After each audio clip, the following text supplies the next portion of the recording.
I thought something was wrong. Like when I saw the phone call, I was like, oh no, like what's up? And so he's like, do you want some good news? And I was like, You're like, yes. Yes. Like, why wouldn't I want some good news? He's like, you've been nominated for a Grammy. I was like, you're joking. Like,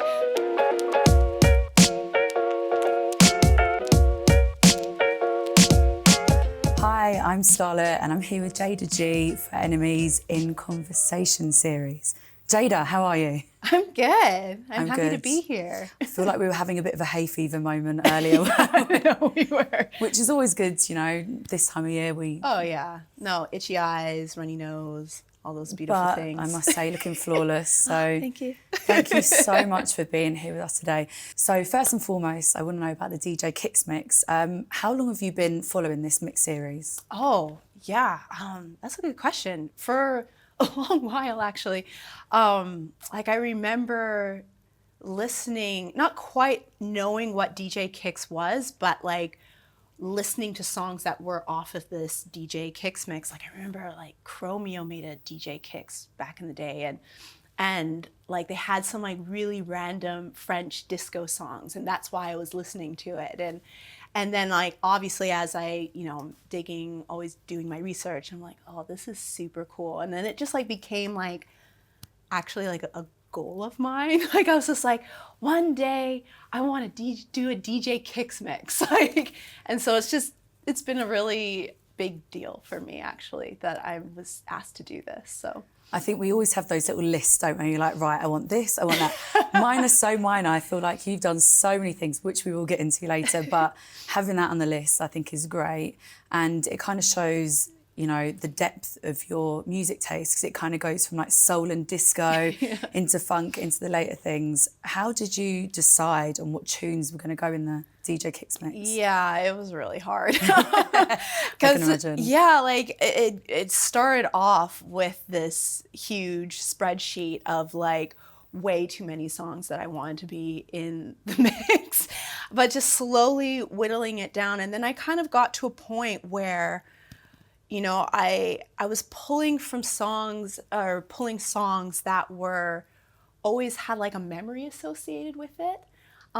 It's a very nostalgic mix for me personally. Like I have like very specific memories that are kind of with each song, like and associated with like a different time period in my life. And yeah, so it's actually quite personal in a lot of ways. Can you let us know about a few of the songs that have particular memories linked to them? Because one of the tunes that you got is London Town, which is one of my favourite songs.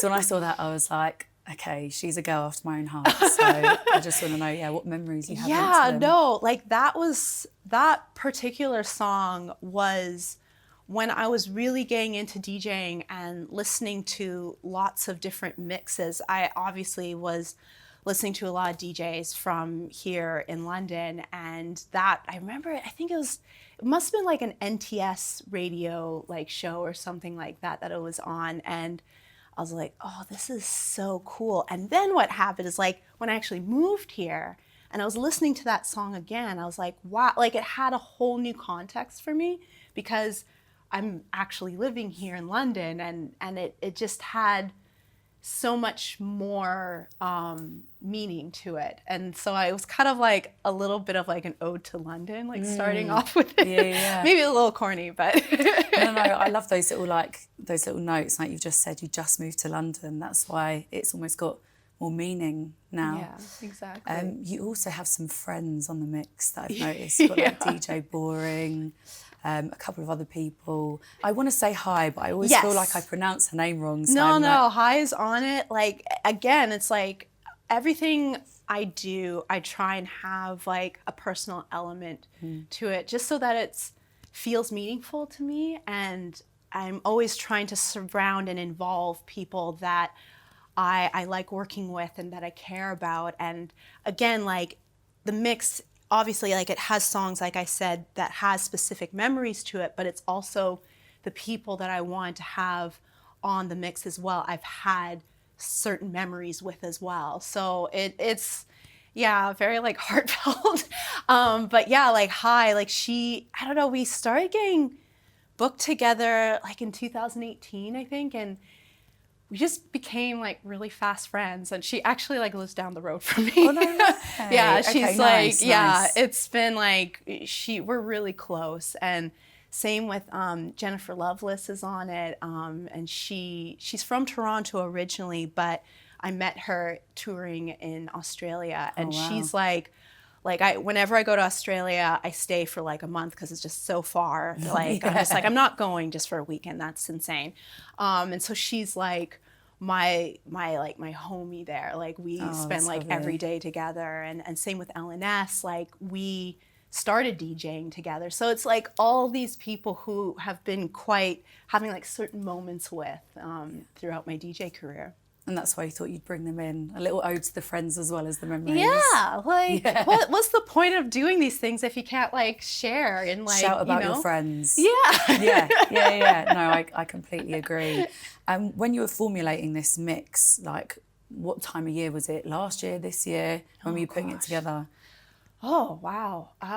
Sorry, didn't Yeah, mean to no, I'm take just you like, back. no, it's just because it's like, it feels like, I'm sure everyone's feeling like this. It's like been the longest year and the shortest year in this weird sense, because it feels like 2020 didn't happen, but it definitely happened. But yeah, it was definitely like around summertime, and I had gone back to Canada actually. And yeah, it was just like spending time with my mom and my hometown friends. And I was slowly putting this mix together, and it got me pretty pumped. Like, and it just kind of like, yeah, like fine tuning it. So it was definitely like a lot of sunshine and fresh air going on. Yeah. Did you find it emotional putting it together? Like thinking, because you said everything was linked to a memory. You know, what kind of emotions did that draw? No, it was actually really therapeutic in a lot of ways. Like, I know, like, it kind of has been different for everyone with how, you know, how music has been taken during the pandemic. But for me, like, I know probably people don't believe this, but I'm a real big introvert. So I love, like, staying at home and listening to music. So for me, it allowed me to kind of go back to those places. And it just was really, it brought a lot of good feelings back. And I felt like I was able to infuse that into the mix as I was doing it. So yeah, it was great. I had a really great time. Had a great time. Because it's out on the 14th of May, right? Yes, it is. Okay, nice. So do you think anything's changed from that summer to now this summer when it's coming out? Have you grown to love the mix more? Are you looking forward to people hearing it? Yeah, I think if anything, It becomes like your baby, doesn't it? You spend so much time formulating like what order they go in, the tunes and why. And you know, it's also like, it's really cool because like when you work on a project, any project, whether it's a mix or it's music production, like it seems very precious in the moment when you're working on it. But the best part is when it's not yours anymore and it's out into the world. And then you get to see how other people react to it and how it becomes part of their day-to-day life, right? And that's what, like, I don't know, makes it all worth it for me in a lot of ways. So, yeah. Yeah. I've had a similar thing where I've done mixes and I've been so precious about them. And I've spoken about them so much to people and they're like 6 months down the line, oh, you still putting that mix together you've been talking about for 6 months? I'm like, no, because you need everything to be in the right order, the right time. You can't miss something out. And then even once it's out, you're like, oh, I missed that one. Yeah. No, it's definitely like I would go back and be like, should I put that song? No, I'll put this other song in. And then like, you know, like a week later, be like, oh no, I want to go back. Let's redo that. And then like, oh no, I don't like any of it. I'm redoing all of it. And then you're like, oh, yeah, I'm just going to start from the beginning again. The last however long it's been. Oh no, that definitely happened. Like, like I already knew which songs like from my friends I was going to use, but like choosing which ones were going to go around it and how I wanted it to build and kind of mold into this thing. Like, it definitely took a couple of trial and errors. So it must be super exciting for it to come out though, because you can get it on vinyl as well, right? Yes. How exciting. So, you know, everyone needs to get one, stick it on, take me through your memories, have a listening party. Yeah, exactly. That's what you need. You also have a new single coming out, right? I do. All I Need? Yes, All I Need. I'm obsessed already. Not to fangirl too much, but I am obsessed. Tell me about the process of writing and producing this song. Yeah, once again, we're in the pandemic. I was in the pandemic. Exactly, just like moving through, trying to, get by. So I made this song with James Ford, and also he happens to live down the road from me. Live in a good area. Oh yeah, it's been fantastic for that. And so yeah, we had like some sessions booked, and I knew what I was kind of like sound-wise I was going for, and I actually like brought about like this. I think I was on Instagram, and just like a video popped up of people roller skating, and just like it was just like two people in an arena, and they were just like dancing, and I like loved the sound of that, like of the sound of like people like moving on roller skates. And like my sister, she's really into roller skating, so like I'm always like, like supporting her with that and like looking up things and such. And it also just like, I love the culture around roller skating. There's so much more to it than meets the eye. Oh, it's a whole thing. Have you been to the North London roller rink yet? I haven't. I know. Again, it's a pandemic. So yeah, true. It is a pandemic. Okay, when it's open, you've got to check it out, because it's, you don't even think you'd get that kind of culture in London, but there's so much of it there. And there's one thing being able to roller skate, being able to dance and move to the music in a way that and like you can how do. Exactly, and like how everyone has their, like there's different crews and how they have their own moves, and we could go on and on about that. But so I brought this kind of sound to James, and we kind of like formulated the song around it, and also I wanted it to be like very 90s sounding. Like I love the 90s, and so we just like went in full on with that.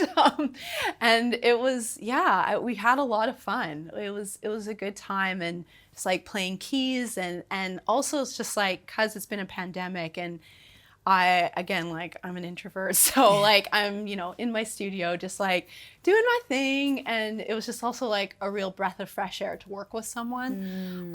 That's always, and it's just to like bounce ideas off and have things reflected back to you in a different way. And so it was super fun. And then I'm really happy with it. And the music video was, I was just about to bring up the music video, because it's definitely got that 90s like piano heavy house feel, and the video goes hand in hand with that. Oh no, it was like, that was the goal. We're like, okay, how can we do justice to this like 90s piano housey feeling that is All I Need? And like the director I worked with, I don't know where he found this footage, because like in the UK, like rave culture is so much part of, like, from my perspective anyways, like a bit more known to the regular person. Like there's been a lot of documented rave culture, and there's a lot of filming, and you kind of hear those oral histories as well as seeing it. Exactly. So. That does not exist in Canada, period. Really? Like that is just like, it's not a thing. Like, and so that's why like what he came to me is like, I have like this footage from like, I think it's like the mid 90s of this like rave happening in it's in Squamish, which is just north of Vancouver. Oh, great. Okay. And I'm just like, no way. Like that, like, and he like, so he sent it to me. I was like, this is amazing. And it's like, it's so Canadian in so many ways. Like I can't even like describe it to you. Like it's like the only way you could know is just going to a festival in Canada. But and so we actually, like, so we had this footage, and I traveled to Vancouver. Like I was staying at my mom's, which it's not too far from Vancouver, so it wasn't really much of a travel. And so we actually went to where the rave spot was, where it happened, and filmed the music video there. So it's many layers, and I wanted, like, we wanted the viewer to kind of feel like you don't really know what's happening. Like you don't know what the difference is between what was happening then and what's happening now, and that kind of relates to the lyrics of the song. So yeah, I think we did a good job.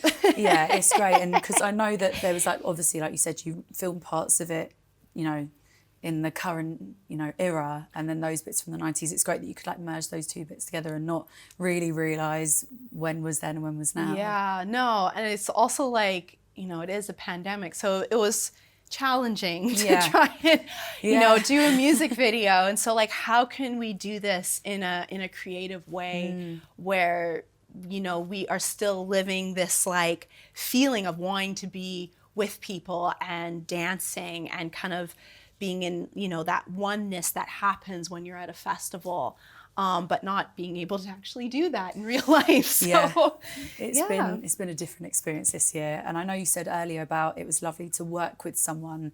Do you find the pandemic has almost like squashed your creative ability? I know it has for some of my peers. It's been really hard, but for me, actually, it's done quite the opposite. Like, I find I've been able to actually like quiet my brain, and because I'm not touring.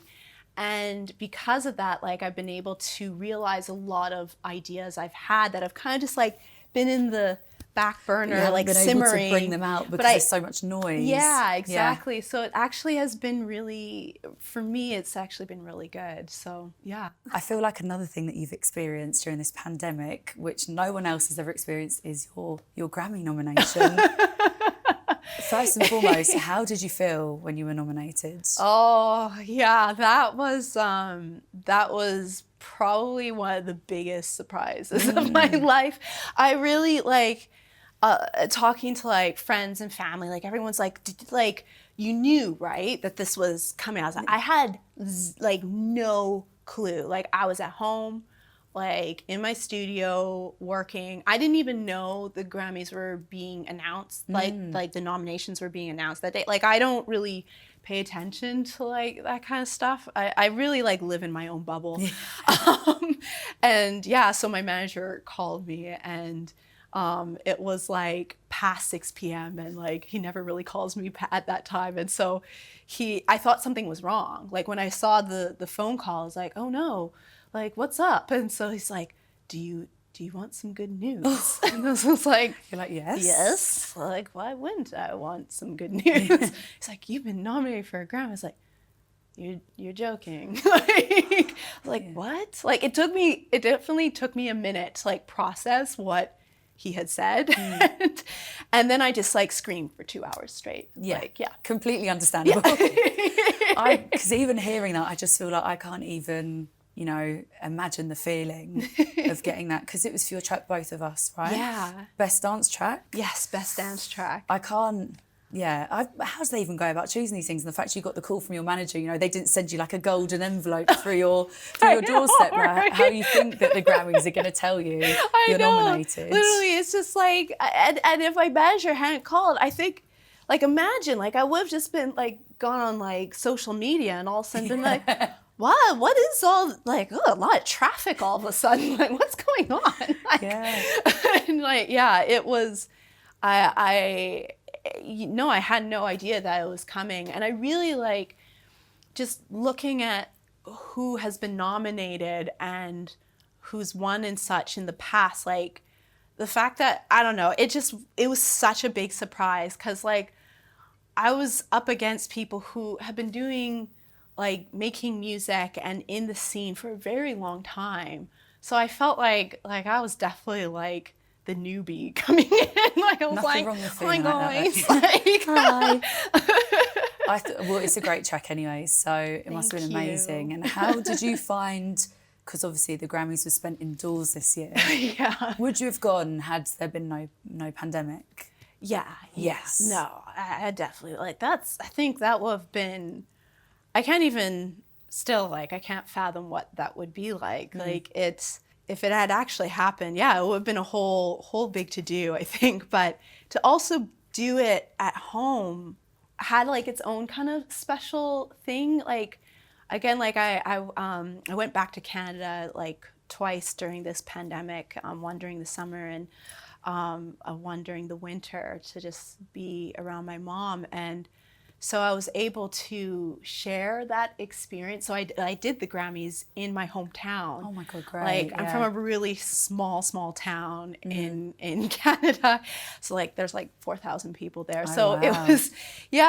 it was really cool to actually do it there, because like, you know, if going to the Grammys, you can invite one person to come with you, but I was able to do it with my community. You know, like I was able to, like my mom was able, like obviously she would have come to the Grammys anyways, but she was able to be there, and like my partner was able to be there, and my best friend was able to be there, like multiple people who I really care about and have seen me through this journey and this career. Like we were all able to share in it, and that was really, really special. So yeah, I think it was cool, and I made the most of it. So yeah, I think everyone's kind of at that stage now where you're just like, you just have to make the best of every situation. The fact that you got a Grammy nomination in itself, I think is absolutely incredible. Like I said, I mean, I even feel excited for you just talking about it. So.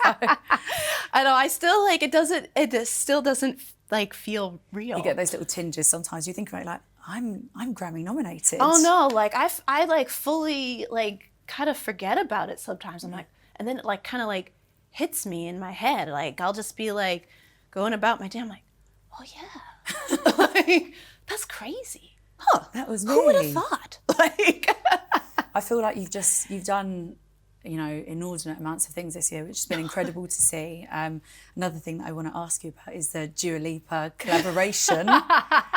So what is it? It's Club Future Nostalgia. Yeah. Right? So the Blessed Madonna, Yes. she did like curated this amazing like dance remix album situation, and yeah, that was like I was really pumped for that, because I really like Dua Lipa, and so yeah, to be asked to remix one of her songs, and I think it's just such a good, like Future Nostalgia is such a good pop album, so it was really awesome to be asked that, like.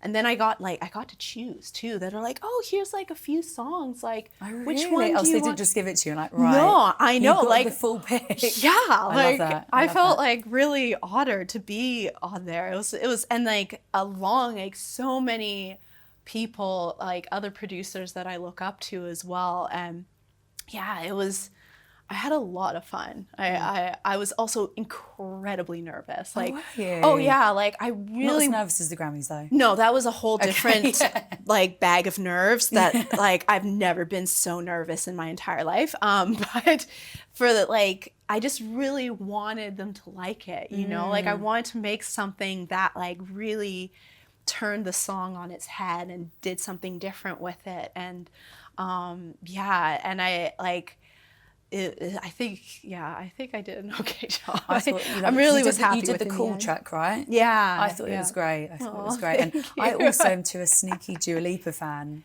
One Kiss was in my head for like months and months and ends. There is no getting away from it. So I thought it was absolutely great. Because you've had the chance to work with so many different DJs and people already, who would you like to work with in the future, or who are you working with in the future? Oh gosh, at this point, I'm just trying to like get my creative ideas out there. I have so many ideas, like, but everyone was just gonna have to wait to see. Like, Okay, I like that.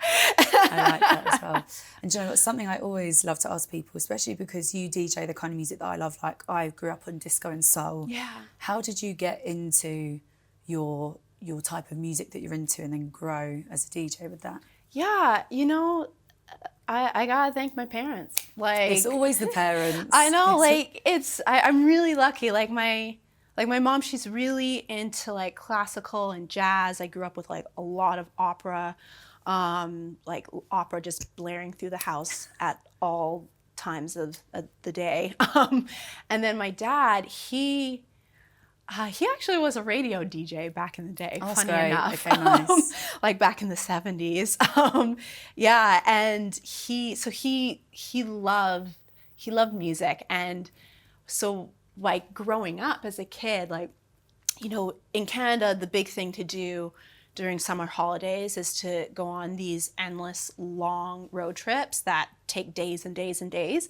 And, you know, you only have like a tape deck in the car. Yeah. So my dad would like, he would bought so many CDs and so many records. And so he would sit there and make mixtapes specifically for the road trip. So like I was around a lot of this, like listening to music, really carefully choosing which song was going to happen and when it was going to happen. And so I grew up around that a lot. And he loved soul, he loved R&B.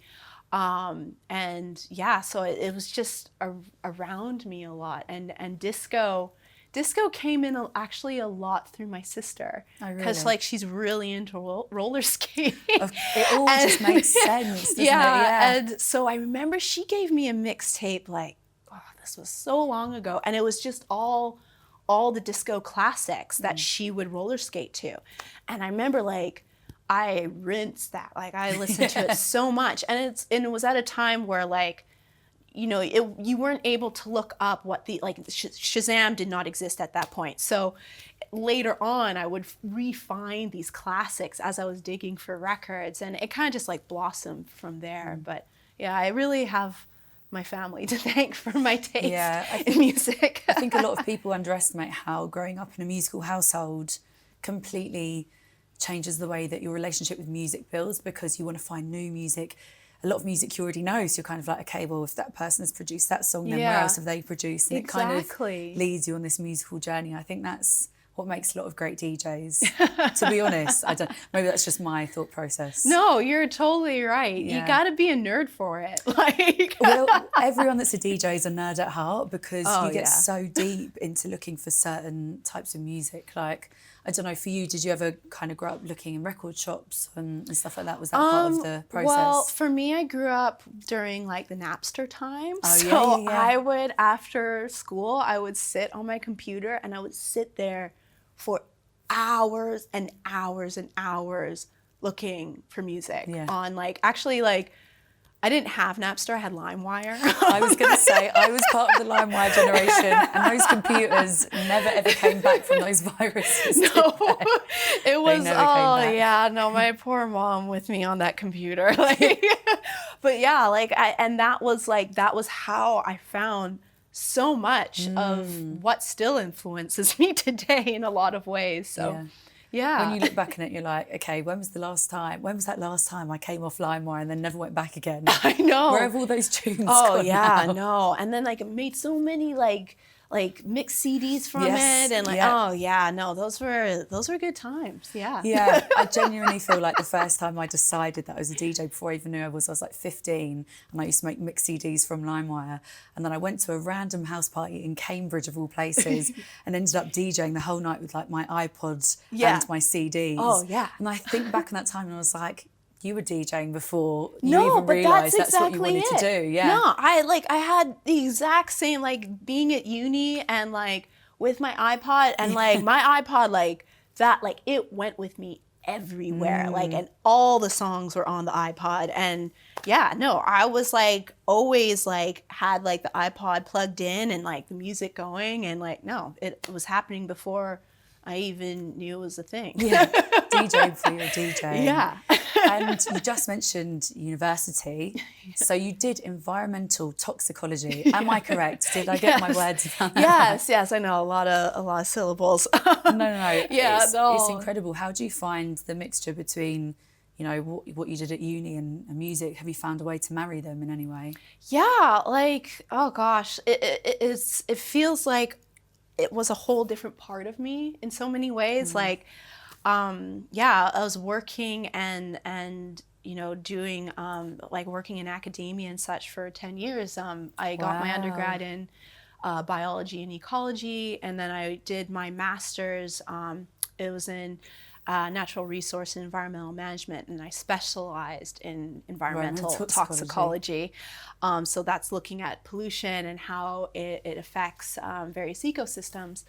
And so I was doing my master's, like my thesis for that, and the DJing was like something that was just like I did it on the side because it made me happy, and that was kind of as far as I thought it was going to go, to be honest. And then it just snowballed into this thing, and then next thing you know, I'm doing like international tours, but I'm still doing my thesis. So like, Oh, wow. yeah, it was really intense.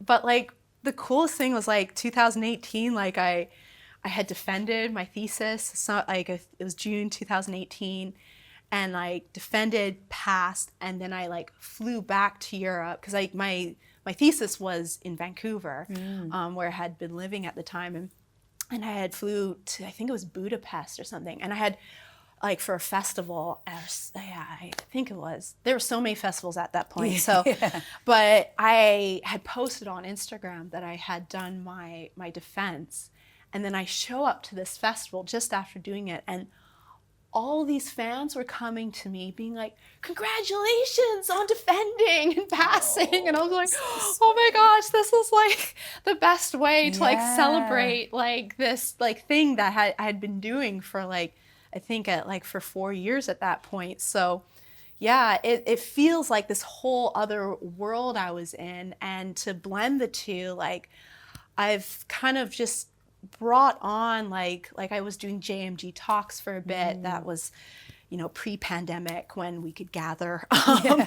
And so I was bringing on young scientists, because working in academia, there's so many people like PhD students and master's students who are learning and working on all these things, but they work on their projects, and you kind of don't really hear about them from them. You usually hear it from the professor that they're working under, right? And so I thought, I was like, wouldn't it be cool if I just like talk to like other PhD and master's students and what their project is about and how they feel about it and what their experience has been. And so, yeah, that's kind of what I did for a minute. It was really fun, and I was really surprised at how many fans actually came out, like people who are really into music and DJing and the world that I'm in, but also equally interested in the environment and what kind of research is happening around it. And yeah, it was really heartwarming, actually. And yeah, I hope I can continue it once we can gather again. I hope so as well, because you know what you said, that people who are into DJing, especially if they produce music, we're all nerds at heart, and everyone has got, and a lot of people learnt to, DJ at uni. I learnt to DJ at uni, and I was studying something that had nothing to do with music. So I think when you cross those two, because a lot of people that are really into stuff are also, into academia. So it's nice that you've been able to do both. You're like, yeah. I think that's like one of the most like the nicest comments I get is like from fans who are like, hey, like I'm really into music, I DJ as well, but like I work like in biology, or I'm doing like a study in chemistry or something, and just also relate to like that kind of dual life kind of situation where, yeah, it's really nice to be able to relate to your fans in that way. Oh, for sure. For sure. So you've got obviously your DJ Kicks mix coming out, your single coming out. What else is happening for you this summer? Fingers crossed that everything lets us out. What's meant to be going on for you? Oh gosh, if everything, we let out for the summer, yeah, I'll be touring. Oh, okay. Where will you be touring? Oh gosh, I know there's like definitely some festivals in the works, but yeah, like I know there's like AVA festival on like there in Belfast. There's definitely like some festivals like in Scotland. Meant to be at Carla as well, I think, which I've desperately been trying to get a ticket for because it looks stunning. It's beautiful. I played there last year. Oh, okay, it was great. Well, I guess no, 2019. Yeah. Because did 2020 happen? I don't know. Yeah. But it's such a beautiful place. It's so magical. It's so like heartwarming too, because you're just like in this tiny little town in Albania, and the water's beautiful, and everyone who lives there is like super wonderful and like just warm and inviting, and yeah, I had a great time. Yeah. Well, yeah. I'm like seeing white sands, blue beaches, and just like nice house music. Oh, and I'm man. like, I couldn't think of anything more dreamy. So you've got some festivals on the horizon. Yeah. Anything else coming up? Oh man, that's as far as I can go at this point. We'll see if we actually make it through the summer. We've been indoors for so long. I know. It's like I feel like my head is going to explode, like by being at festivals. It's like you almost build up stamina, don't you? Especially when you're touring, you build up the stamina. Exactly. Of being able to We're live just on. going to be thrown into the deep end. But like I'm kind of here for it. Like I'm ready. Yeah. So. I know, I just think a year of my 20s has been spent indoors. I need to just make the most of this summer. So I'm just not saying no to anything. Yeah, exactly. I'm going to everything possible. Yeah, I'm pumped for it. Thank you so much for talking to us today, because it's your first time with NME, isn't it? Yes, it is. Yeah, thank you so much, and I can't wait for the DJ Kicks mix to come out. Well, I appreciate it. Thank you so much for having me here. This has been really fun. Anytime. So it's lovely chatting. Lovely chatting.